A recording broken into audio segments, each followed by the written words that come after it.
Hello? Today, I'm going to expose myself to you. I'm not gonna get naked or anything. I'm not here to show you what a trans man's body looks like to feed your curiosity.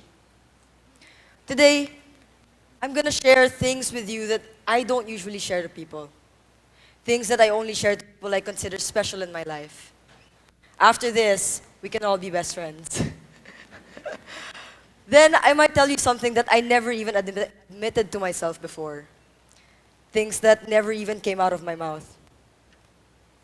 But before we get on to that, perhaps I should give you some background about myself. On November 13th, 1993, I was born into this world, declared a healthy baby girl, because there wasn't anything hanging between my legs. That probably made you wonder now if there's something hanging between my legs at this moment. The answer to your question is no, I won't tell you. I grew up being pushed a lot by my mom. You see, my mom grew up very differently from most of the people in this room. She came from a family who sometimes only had salt and rice as a meal.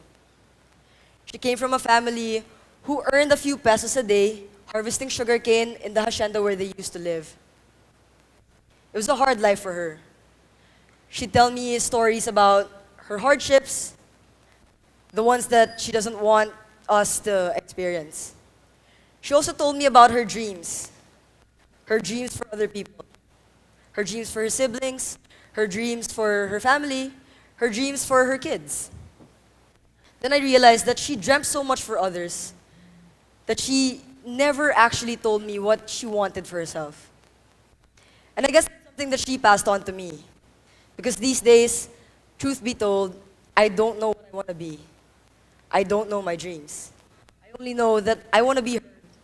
I want to be visible. I want to be in a place like TEDxADMU to show the people like me can be something. To allow people like me to feel like there is a future. Despite how much the world pushes us back because of our identity. One that we did not choose, by the way. So when I was in third grade, after my taekwondo club session, I was in my taekwondo uniform. I just happened to walk by the softball field. And I saw, wait lang. Thank you. And I saw this goddess. Her name was Coach Karen. Unfortunately, she wasn't able to make it here today. And she approached me and asked me if I wanted to borrow a glove and a ball. And I was like, okay, why not? So I took it. Then little did I know that my love story with the sport, with softball, would then begin. Throughout the years, I fell so in love with the sport that I was willing to give everything. Who among you have fallen in love here? Come on, admit it. Doesn't it feel magical? But in the end, it could also be painful. But let's get onto that later. So all that passion, all that love, it turned into some pretty good championships with my teammates, some special awards, some of which were MVP, best hitter, best pitcher. Even once in the UAAP, at the collegiate level, I got the most stolen bases award. That was out of passion and love. And at some point in my life, I really just felt like I could do it. I could achieve being the best softball player in the world. I could play in the big leagues. I could make money out of this. I could be famous. I could be on ESPN. And I believe that I could reach it. And the most logical way, most probably before, to achieve this dream was to beg my dad. Yes, if you can see my name, Julian Tanaka. My father is Japanese. He lives in Japan. The most logical way to achieve this dream was probably to beg him to take me to Japan, where they have the best softball training programs in the world, where they have the best softball teams in the world. But of course, it's not always that easy. It's not like, "Oy, daddy, please take me to Japan." And he's like, "Okay," it's not that easy. But I did not let life get in the way. So even if I had to stay in the Philippines and try to be the best softball player I can be, I made sure that nothing would stop me. So, of course, when I was growing up, I had to choose a school, and I chose to be right there, your neighborhood, UP Diliman. Any UP students here? Woo! Sorry, Ateneans. My bad. Anyway, so I chose to play for the UP Fighting Maroons. I chose to play with them because of, well, one, my mentor, who is here right now. She's always inspired me. She was one of the best softball players in the world. Could you stand up, please? Coach Alex. Yes. The best person I know. And so, I love you too, Coach. I wanted to be like her. I wanted to be great. I wanted to learn things that I didn't think I could learn anywhere else. Another reason for choosing UP was because I felt like I could be myself there. I could be safe. I don't know the atmosphere now in Ateneo, but back then, going to Ateneo wasn't as appealing to me as going to UP because of who I was, because of who I am. And so, I'm not sure, please verify, but I think I excelled in collegiate softball. I think. Coach, did I? Okay, I did. Yes, okay, wow. So life-changing. Confirmed. Okay, I achieved and at some point in college, I also met a few great people in UP. I joined UP Babaylan, which is the premier LGBT organization in the Philippines, student organization in the Philippines. And then I was able to allow myself to have the courage to finally get to know who I really am, to accept my truth. I wanted to have the courage to say no to all the people who have tried to change me. So that was one of the good things about going to UP. But let's get back to softball. Earlier in 2014, I was invited to try out for the Philippine national team. The team was called the RP Blue Girls. Okay? And the moment I got the invitation, of course, I got very excited. Because finally, I could be a step closer to what I wanted to achieve here. But at the same time, I already realized then that I was transgender. That even if my whole life everyone's told me that I'm a girl, I knew that I wasn't. And I could say it out loud. And so I had a conflict. When I got the invitation to join the RP team, I was already actually thinking about my last day in the UAAP. I was already thinking about when I could finally start being comfortable under my own skin.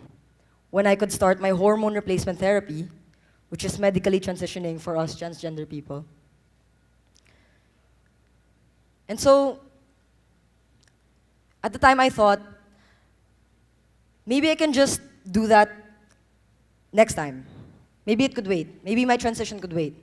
But this sport cannot. This opportunity cannot. Our speaker earlier today told us that if somebody hands you a ticket, you should take it. And so I took it.